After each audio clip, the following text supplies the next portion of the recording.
I'll never forget the moment my world cracked open. Imagine standing in your own kitchen on the morning of your 26th birthday, expecting balloons, pancakes, maybe even a hug from the people who raised you, and instead, your mother looks you dead in the eye and says, "We're canceling your party. Your sister has a date with the governor's son tonight, and that's more important." Just like that, as casual as if she were switching out the dinner menu. My heart sank, my stomach turned. But what really broke me wasn't the words, it was the smirk on my sister's face as she slipped into a dress I had unknowingly helped pay for. That was the moment I realized they had mistaken my loyalty for weakness. They had forgotten that some decisions carry consequences. And they were about to find out exactly what happens when you take the person holding your entire world together for granted. Quick reminder, most of you aren't subscribed. If you enjoy this, hit subscribe and like now. Then let's get back to the story. My name is Rachel Morgan. I'm 26 years old. And for the past 2 years, I've been the invisible backbone of the Morgan family. While my parents put on airs about temporary financial trouble, I quietly moved back into my childhood home to save on rent, handing over most of my paycheck every month to keep them afloat. The irony.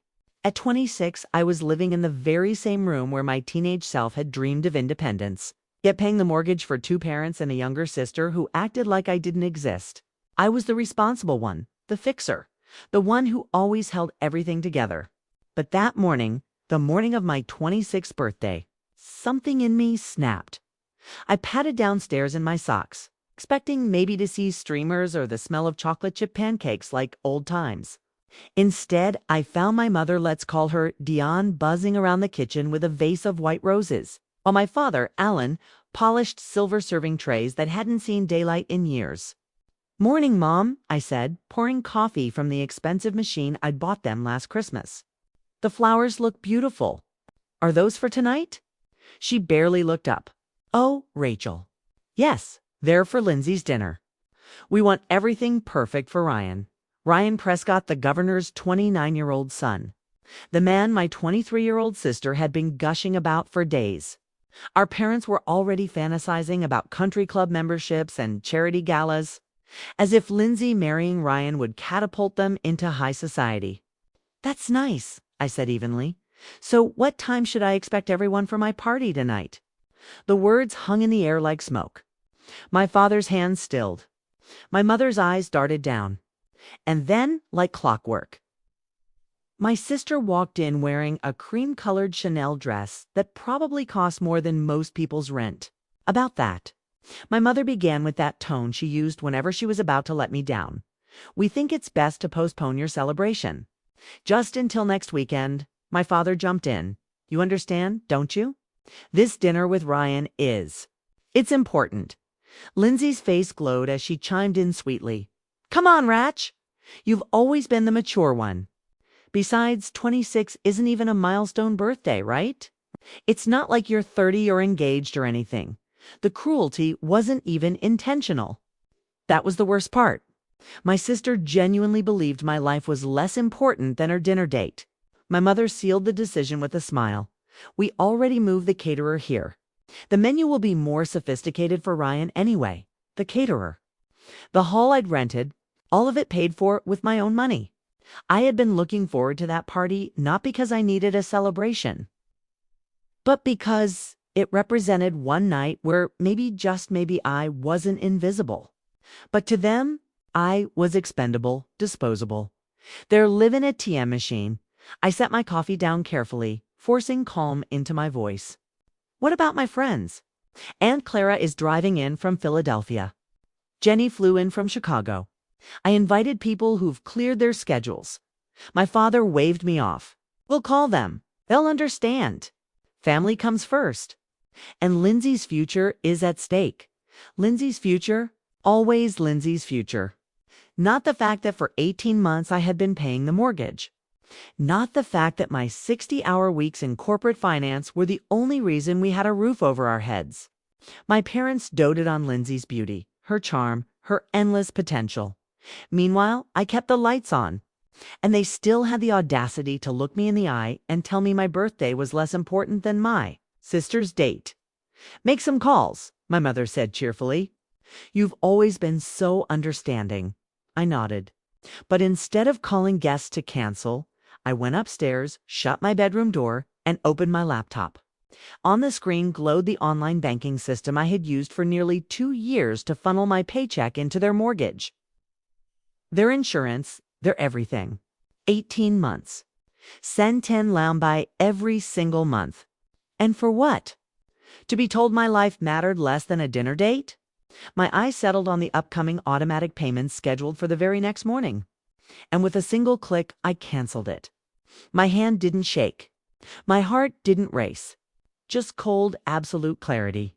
I had been their safety net for long enough. They were about to find out what it meant to fall without me there to catch them. As I shut the laptop, my phone buzzed with a text. It was from Jenny, my best friend from college. Just landed. Can't wait for tonight. Should I head to your place? I stared at her message, then typed back with a small smile. Change of plans. I'll pick you up in an hour. We're celebrating, but not the way I expected. Downstairs, I could hear my mother directing my father on where to place furniture for maximum impact. Like stagehands preparing a theater set. The irony made me want to laugh. They wanted the perfect house, the perfect night, the perfect illusion all built on money I had provided. Fine. Tonight would belong to Lindsay. But tomorrow? Tomorrow would belong to me. That was the moment everything shifted. For the first time in my life, I wasn't the fixer, the quiet savior, the one cleaning up after everyone else. I was something my family never imagined, a woman ready to walk away. And they were about to learn the hard way that you never take the foundation for granted, because once it's gone, the whole house begins to crumble. I drove to the airport with the windows down, letting the late summer air whip against my face like a promise of freedom. My Honda Civic, reliable, modest, paid off entirely with my own money, purred steadily down the highway. Meanwhile, back at the Morgan house, my parents were busy staging their perfect show for Ryan Prescott, their precious guest of honor. The same guest whose presence had stolen my birthday right out from under me.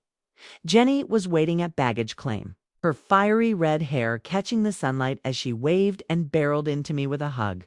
"Happy birthday, financial wizard," she shouted, using the nickname she'd given me back in college when I used to help half the dorm avoid credit card disasters.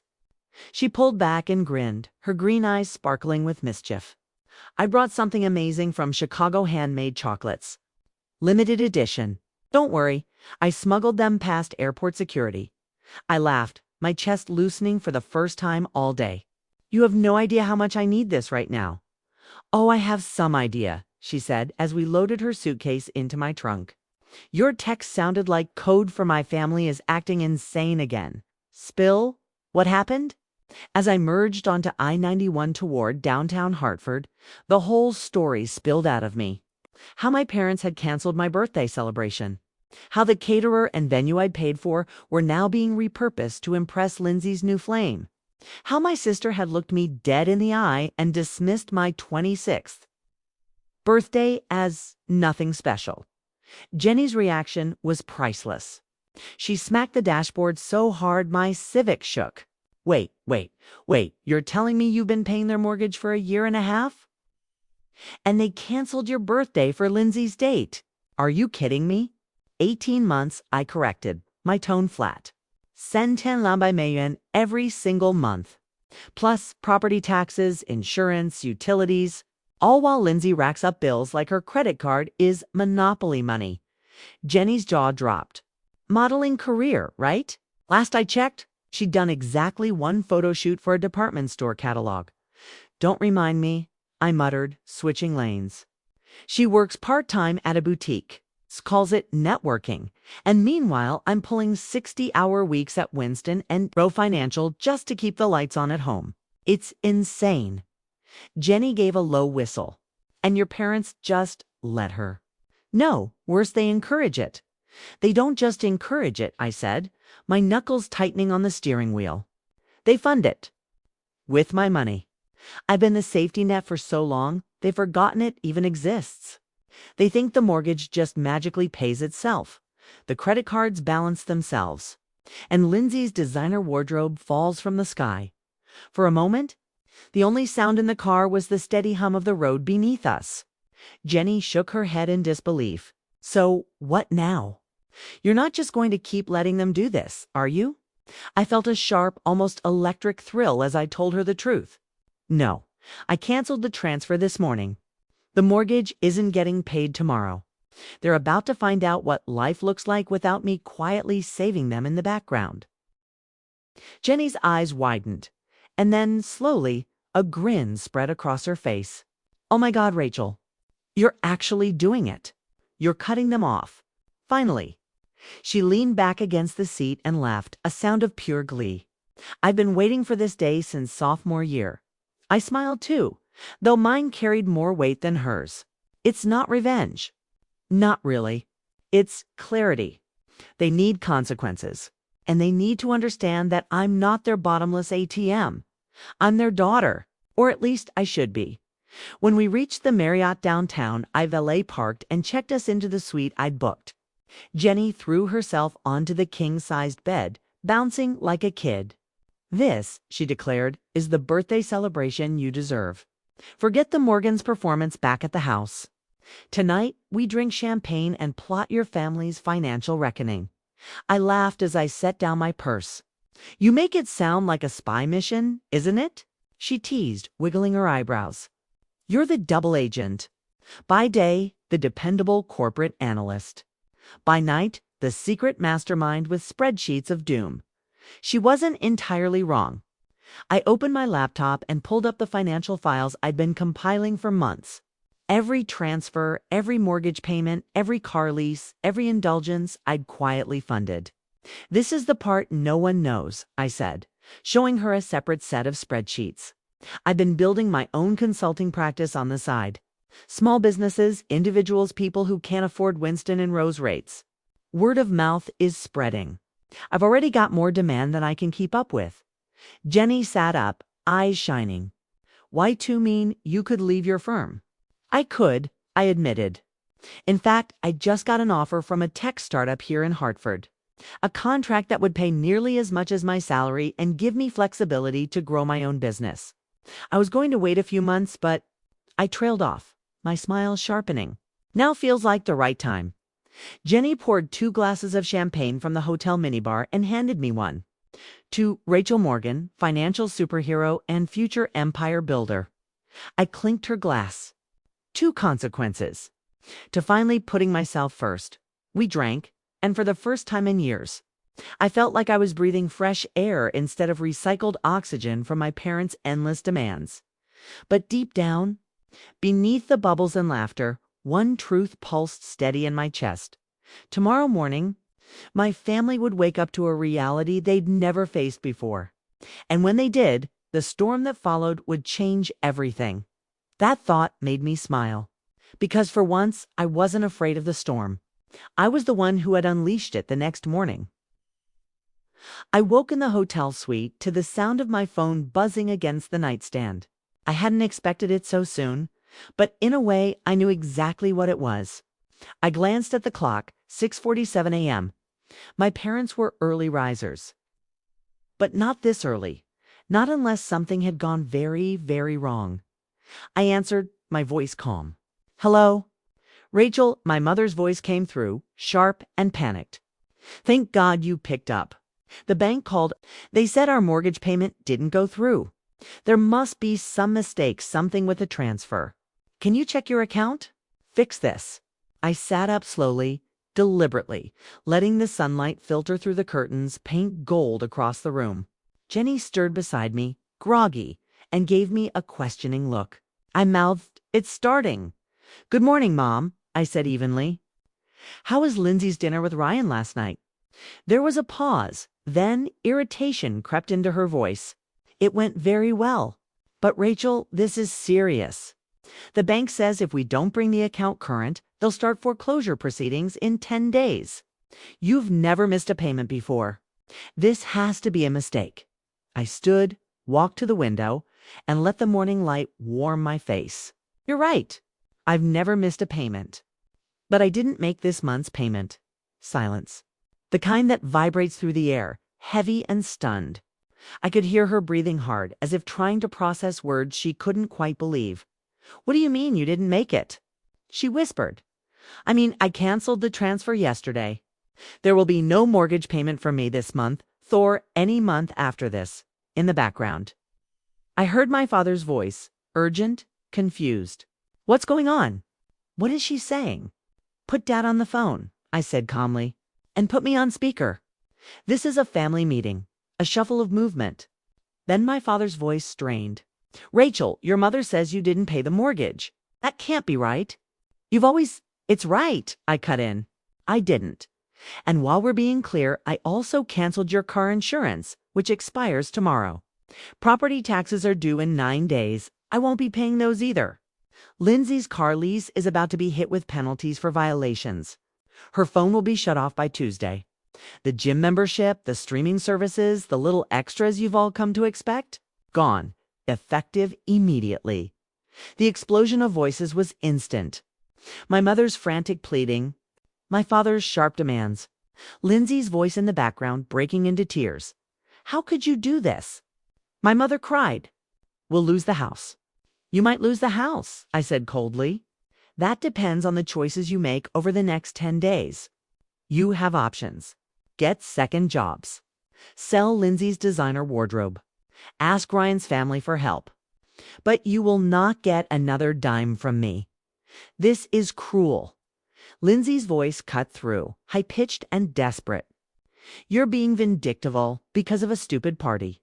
My date was important. You can't ruin all of us because you're jealous." I laughed, not kindly. "This isn't about a party, Lindsay. It's about 18 months of me carrying all of you while you pretended it was normal. I've been covering almost $5,000 a month in expenses. I have the records. Every mortgage payment, every car lease, every unnecessary luxury you justified while I worked 60-hour weeks. You've been living in a fantasy funded by me. That fantasy ends today." My father's voice broke in, trying a different angle. "Rachel, let's be reasonable. We can renegotiate. Maybe treat it like a loan with interest. But you can't just pull the rug out from under us with no warning." "No warning," I snapped. "Dad, I've been warning you for 2 years. Every time I said your business needed new clients. Every time I said Lindsay needed a real job. Every time I pointed out the spending was unsustainable. You ignored me. Because why bother changing when I was there to catch you?" They all went quiet then, except for Lindsay's soft sobbing. For a moment. The only sound was the ragged breathing of 3 people who just realized their safety net had vanished. Finally, my mother's voice trembled through the speaker. "What do you want from us?" "I want you to learn to live like adults. I want Dad to either fix his failing business or find steady work. I want Lindsay to understand that adulthood doesn't come with an unlimited credit line. And I want you to see me as a daughter. It's not a bank account. And if we do that," my father asked, his tone hopeful, "you'll start helping again." "Maybe," I said. "Or maybe I'll decide my money is better spent building my future instead of cleaning up your messes. I've already accepted a new job. I'm moving to Hartford. I'm starting my own consulting practice. For the first time in my life, I'm putting myself first." There was a stunned silence. Then my mother whispered, "You're moving out." "I'm moving on," I corrected. "There's a difference." The chaos flared again, pleading, crying, anger, but I let it wash over me. For once, their panic wasn't mine to solve. "You have 10 days," I said firmly. "The choices are yours now. Good luck." I hung up. And as I powered down my phone, I felt something I hadn't felt in years. Freedom. Jenny padded out from the bedroom with 2 cups of coffee, raising an eyebrow. That sounded intense. I took the cup, my hand steady. But it went exactly as I expected. Panic, blame, desperation. "They still don't understand." "But they will. Any regrets?" she asked. I looked out over Hartford's skyline, the city where I was about to build my own life. "None," I said softly. "For the first time in years, I don't regret a thing." But even as the words left my mouth, I knew this was only the beginning. The Morgans' world was about to collapse in ways they couldn't imagine. And I was about to watch every piece of it come crashing down by Wednesday morning. The fallout had already begun. I was sitting cross-legged on the hardwood floor of my new Hartford apartment, surrounded by moving boxes, when my phone buzzed with message after message, each one more desperate than the last. I hadn't planned to turn it back on so soon, but I needed to handle calls for my new consulting clients. What I didn't expect was a flood of texts from my family that read like dispatches from a sinking ship. From my mother, insurance company called, "Cars aren't covered. I can't drive Lindsay to her hair appointment. We need this fixed immediately." From my father, bank wants $3,472 to bring mortgage current plus late fees. Don't have it. What do we do? From Lindsay, my phone got shut off mid-call with Ryan. Humiliating. Fix this now. Each message was laced with panic. Anger and entitlement, the same cocktail of emotions I had been cleaning up for years. But now, for the first time, I let the panic sit with them. I wasn't the buffer anymore. The most revealing call didn't come from them at all. It came from Tony Ritchie, my father's so-called business partner. His name lit up my screen around noon, and though I hesitated, curiosity won. "Rachel," Tony said without preamble, his tone clipped. "We need to talk about your father." My pulse quickened. "What about him?" "He's been pulling money from our business account to cover personal expenses. 18 grand over the past 6 months. Now, we can't make payroll for our employees. I gave him every chance to fix it, but he kept insisting you'd help. Said his daughter was covering things." The words landed like a punch. "He told you that?" "More than once," Tony replied grimly. "But now that you've cut him off, the hole he dug is wide open. If he doesn't repay it, I'll dissolve the partnership and report him for misappropriation. I won't let my people suffer because your dad can't manage money." I pressed a hand against the window frame, staring out at the Hartford skyline. I shouldn't have been surprised. My father's obsession with appearances had always outweighed his sense of responsibility. But hearing it laid out like this $19,000 siphoned off, dragging down innocent employees in the process, ignited a fire in me. This wasn't just bad decision-making. It was deception. "Thank you for telling me, Tony," I said finally, voice tight. "I didn't know you need to," he said, then hung up. I stood there, breathing hard, when my phone lit up again.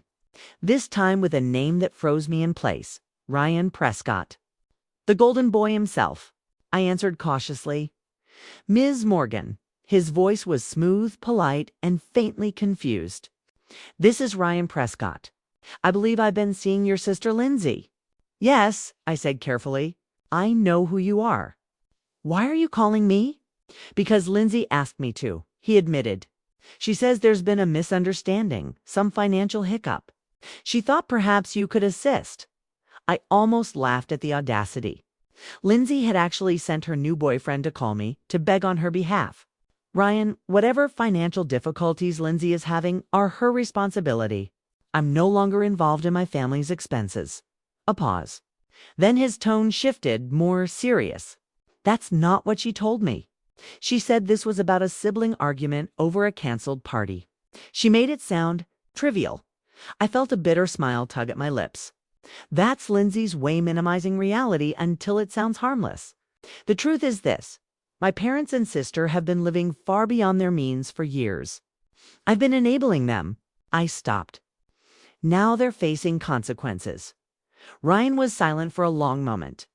When he spoke, there was no warmth left. "That puts things in a very different light. Lindsay gave me the impression your family was financially stable. That doesn't seem to be the case." I chose my words carefully. "If you want my advice, Ryan, ask her to be honest with you. Decide if you're interested in Lindsay for who she is, not for the illusion my parents built around her." He exhaled sharply. "Thank you for your candor." Then he hung up. I lowered the phone, staring at it. Lindsay had always believed she could charm her way out of anything. But charm doesn't pay late fees, and it doesn't erase debt. She was about to learn that lesson the hard way. Not long after, my Aunt Clara called from Philadelphia. She had driven up for the birthday party that never happened. and, in true Clara fashion, had ended up staying to help manage the chaos. "Rachel," she said, her voice weary, "I need you to understand what's happening in that house. Your mother hasn't stopped crying since Sunday. Your father is talking about bankruptcy."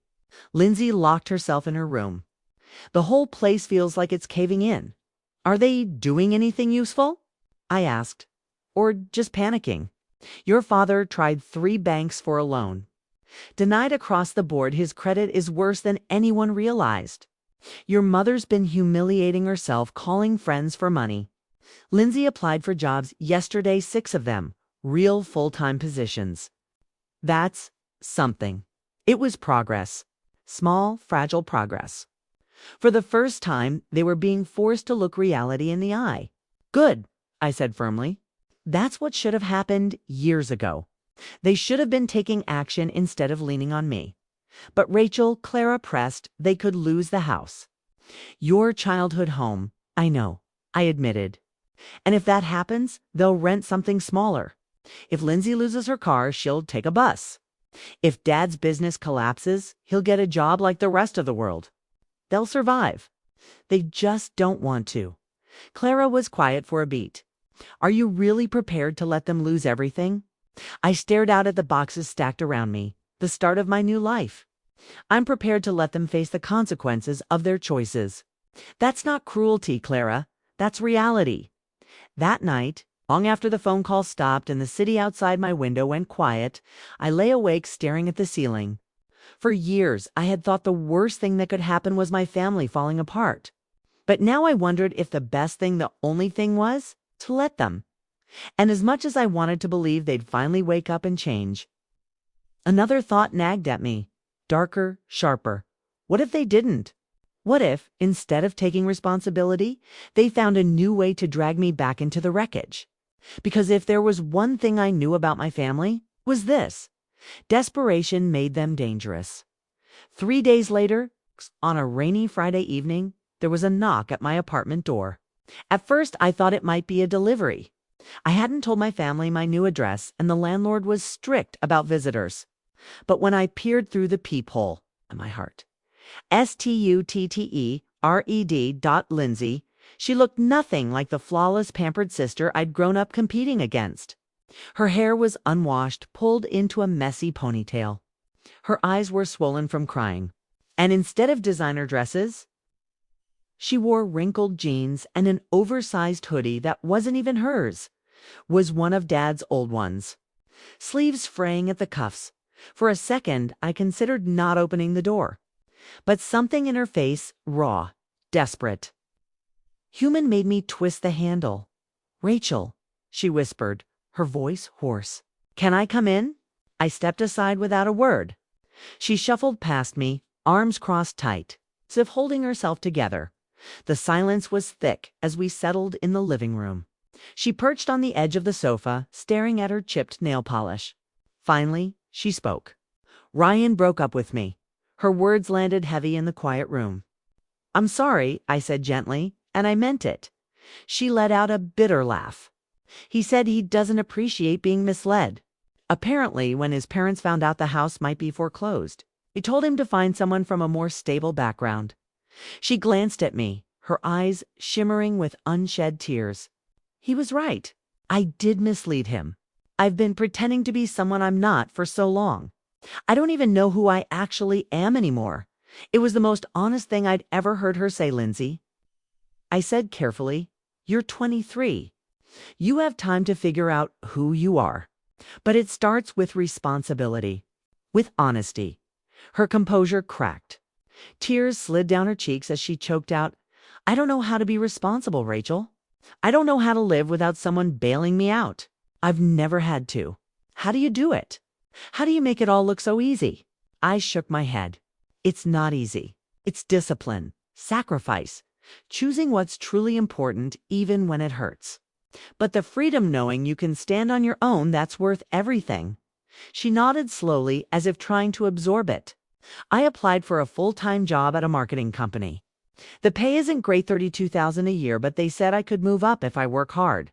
That's a good start, Kai said, genuine pride warming my chest.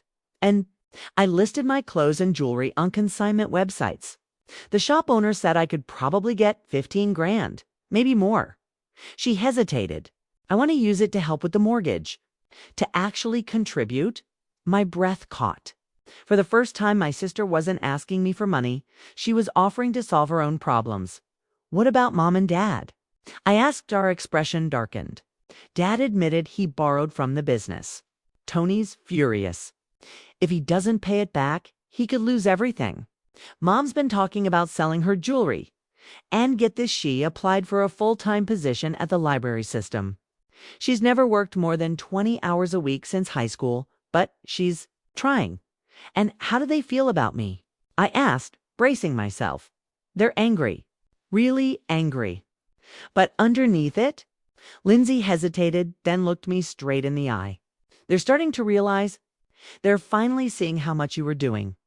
How much they took for granted. I swallowed hard. And you? Are you angry at me? Her eyes flickered with guilt. At first, I hated you. I thought you were cruel, selfish. But then, I thought about how I would feel if someone treated me the way we've treated you. We've been awful. We took everything from you and never even said thank you. We acted like it was your job to sacrifice for us. Her words pierced me more deeply than I expected. I dreamed of hearing them, but now that I did, they landed like both bomb and blade. I don't hate you, Lindsay, I said quietly. I never did. I just couldn't keep enabling something that was destroying all of us. She nodded, wiping her eyes. I get that now. I don't know if Mom and Dad will ever really change, but I'm going to try. Starting with paying my own bills. Cleaning up my own messes, I watched her stand to leave. Fragile but determined, and for the first time in years, I felt something I hadn't thought possible. Hope. When the door closed behind her, I sat alone in my quiet apartment, staring out at the Hartford skyline. For months, I'd imagined this confrontation as a war. But maybe, just maybe, it could be the beginning of something else. You figure it out, I said finally. The same way I've had to figure it out every day for the last 2 years. On your own. He looked up at me then, and the desperation in his eyes wasn't just fear, it was calculation. And I realized, with a chill, that my father wasn't done. If I wouldn't give him money willingly, he might find another way to take it. When he left, slamming the door behind him, the silence in my apartment felt heavy. I sank onto the couch, my hands trembling. This wasn't over. My father was desperate, cornered, and dangerous. And deep down, I knew one thing with absolute certainty. The next time he showed up, he wouldn't be asking. The knock came late Sunday night, long after the city had gone quiet. I was halfway through a spreadsheet for a new consulting client when the sound echoed through my apartment. 3 sharp raps, insistent, impatient. My pulse spiked. I didn't even need to look through the peephole. I knew, Rachel. My father's voice came muffled through the door. Open up, we need to talk. This time, I didn't move. I sat frozen at my desk, staring at the door as if it could answer the question, hammering in my chest. How far would he go? The knocks grew louder. Rachel, I know you're in there. I saw your light. I forced myself to stand, crossing the room slowly. My hand hovered over the lock, but I didn't turn it. What do you want, Dad? I called through the door. Just 5 minutes, he said. His voice thick with something I couldn't place. Anger, fear, maybe both. Please don't make me do this out here. My stomach nodded. Something in his tone wasn't right. Against my better judgment, I cracked the door, keeping the chain on. He stood there, shoulders hunched, eyes bloodshot, suit even more disheveled than before.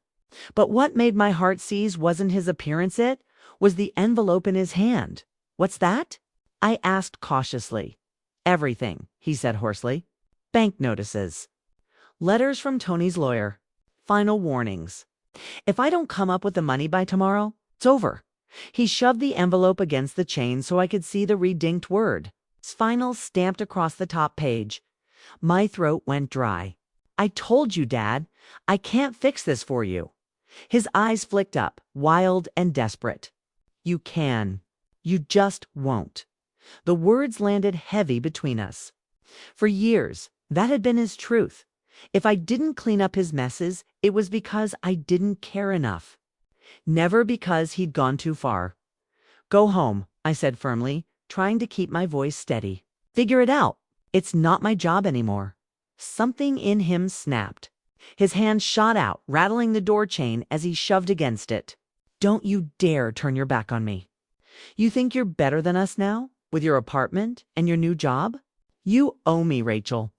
Everything you have because of me. The chain strained under the force, but held. My heart slammed against my ribs. I don't owe you a damn thing, I shouted, adrenaline flooding my veins. I worked for every cent I've made. While you lied. While you stole. While you used me like a crutch. His face twisted with rage. For a terrifying second, I thought he might break the chain, force his way in. Then, just as quickly, its expression collapsed into something almost pitiful. Please, he whispered, his voice cracking. I can't lose everything. Just 20,000. Just this once. The shift from fury to pleading made my stomach turn. This wasn't the father I'd grown up with. This was a man cornered, unraveling. I took a deep breath. Dad, listen to me. If you keep pushing, you're going to lose more than the house. You could lose your business, your freedom. You need to face that. Stop dragging me into it. His jaw clenched, and I saw the flicker of calculation in his eyes. If you won't help me willingly, he muttered, maybe I'll have to find another way. Cold terror flooded me. What's that supposed to mean? But he didn't answer. He just turned, shoving the envelope back under his arm, and stalked down the hall. The sound of his footsteps faded. Leaving me trembling in the doorway, I slid the chain back into place, locked the door, and sank to the floor. My hands shook so hard I could barely breathe. He hadn't said it outright, but I knew what he meant. My father was desperate enough to cross a line I'd never imagined. And if he did, he could take everything I'd worked for. The next morning, I called my bank. Sure enough, there had already been 2 failed login attempts overnight. Someone was trying to get into my accounts. I hung up, my heart pounding. My father wasn't just asking anymore. He was trying to take Dot, and for the first time, I realized this battle wasn't about money anymore. It was about survival. By Monday morning, I couldn't ignore it anymore. The line my father had hinted at, if you won't help me willingly, maybe I'll have to find another way, wasn't just a threat. It was a promise. And the failed login attempts on my bank account proved it. I went straight to the bank, my nerves buzzing like live wires. The branch manager, a sharp woman named Evelyn, met me in her office and closed the door. Double quotes, Ms. Morgan. She said gently, you did the right thing coming in. We've flagged multiple attempts to access your accounts from a device not registered in our system. Whoever it is, they tried your birth date, your mother's maiden name, even the street address of your childhood home. Someone close to you. I swallowed hard. Can you lock everything down? We already have. We'll issue new account numbers, new cards. You'll need to reset all logins. But Rachel, she leaned forward, her expression tightening. If you believe a family member is doing this, you should consider filing a police report. The words made my stomach twist. Police report. Against my father? I'll think about it, I said, though we both knew I already had. When I left the bank, rain was pouring, soaking the city streets. I walked without an umbrella, my mind spinning. Every step felt like I was leaving something behind. Loyalty, fear. The last remnants of the daughter who still wanted to believe her father could be saved by the time I got back to my apartment. Lindsay was waiting outside my door. Her hair clung to her cheeks in the rain, mascara streaked down her face. She looked exhausted, older somehow. As if the weight of the last 2 weeks had aged her years. Rachel, she said, her voice raw. Please don't shut me out. I let her in, grabbed a towel, and handed it to her. She wrapped it around her shoulders and sat on the couch, shivering. Mom called me this morning, she whispered. Dad's losing it. He told her he has a plan, but he wouldn't say what. She's scared, Rachel. I'm scared too. I sat across from her, my chest tight. He tried to break into my bank account. Her head snapped up, eyes wide. What? I nodded grimly. The bank confirmed it. He's desperate enough to steal from me now. And if he does, it won't just ruin him. It'll ruin me. Lindsay's hands trembled as she clutched the towel. I don't even recognize him anymore. He used to be strict. Yeah, but steady. Now, it's like he's drowning and he doesn't care who he drags down with him. I leaned forward, my voice low. Listen to me, Lindsay.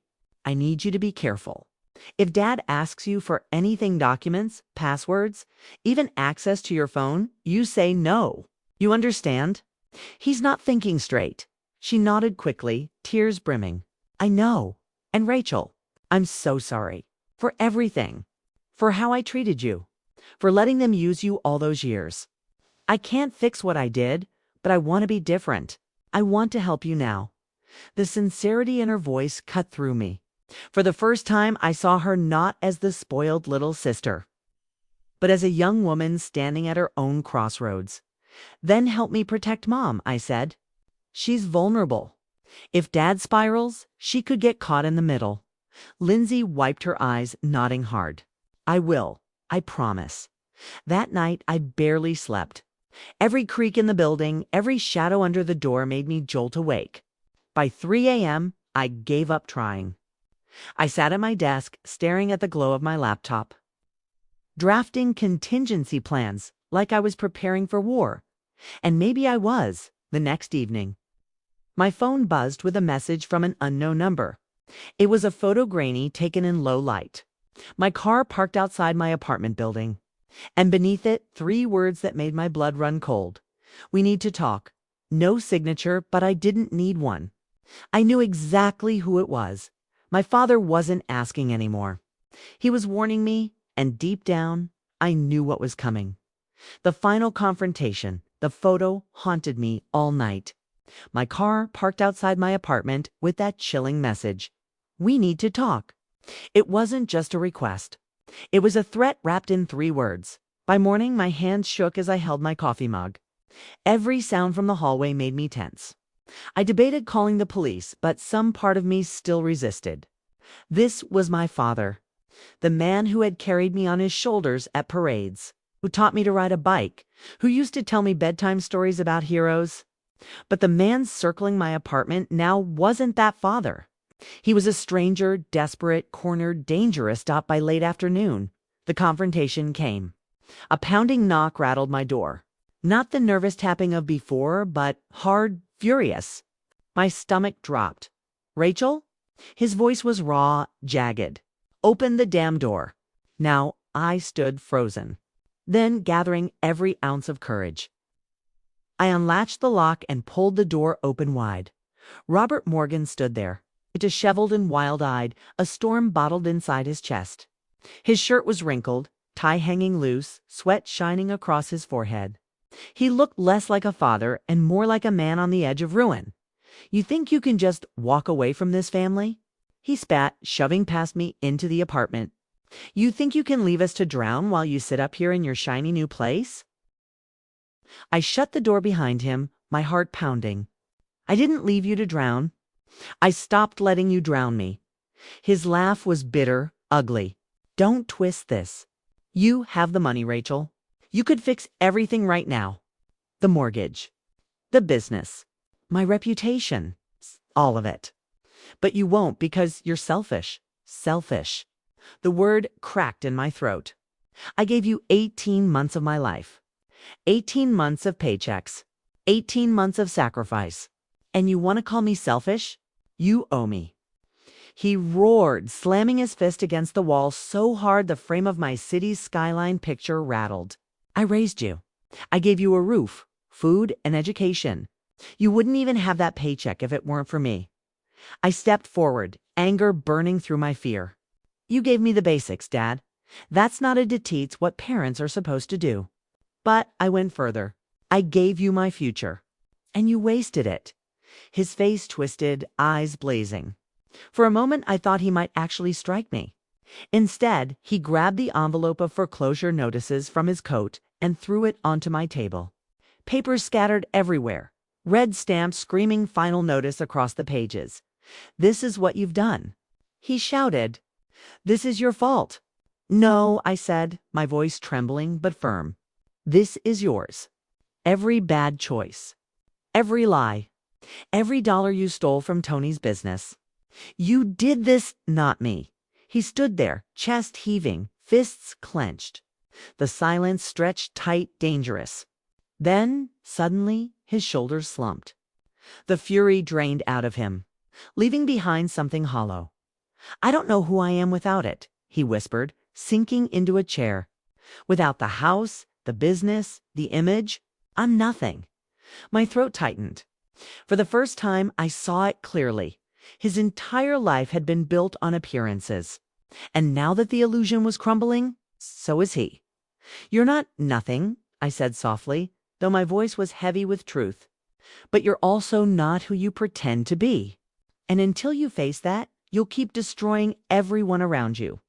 He looked up at me then, eyes glistening with something between anger and despair. So that's it. You're just going to let me fall. I met his gaze steadily. I'm going to let you stand on your own. Whether you fall or not, that's up to you. For a long moment, neither of us moved. Then he gathered the papers with shaking hands, shoved them back into the envelope, and stood. He walked to the door, pausing just long enough to look at me one last time. You'll regret this, he said quietly. But there was no heat left in the words. Just exhaustion. When the door clicked shut behind him, I collapsed onto the couch, my whole body trembling. I didn't know if he'd truly heard me or if he would spiral further into ruin. But I knew one thing with certainty. I had finally broken free. In the weeks that followed, the storm hit hard. The house went into foreclosure. Dad's business dissolved after Tony filed the reports. Mom took the library job, working long shifts she never imagined she'd face at her age. And Lindsay, to her credit, kept her marketing job, slowly piecing together a life that was finally hers and me. I built something new. My consulting business grew faster than I expected. Clients referred clients. For the first time in years, my money went toward my own dreams, not someone else's survival. Sometimes, late at night, I'd think about my father, about the look in his eyes when he realized I wasn't coming to save him this time. It hurt. It probably always would. But it also reminded me of the most important lesson I'd ever learned. Family can love you. Family can break you. But they should never own you. And as I sat by my window, watching the Hartford skyline glow against the night, I realized this wasn't just the end of a chapter. It was the beginning of a new story, mine. Thank you for staying with me through this journey. If you found this story powerful, don't forget to subscribe for more gripping tales of family, betrayal, and transformation. And before you go, tell me in the comments, which country and city are you watching from?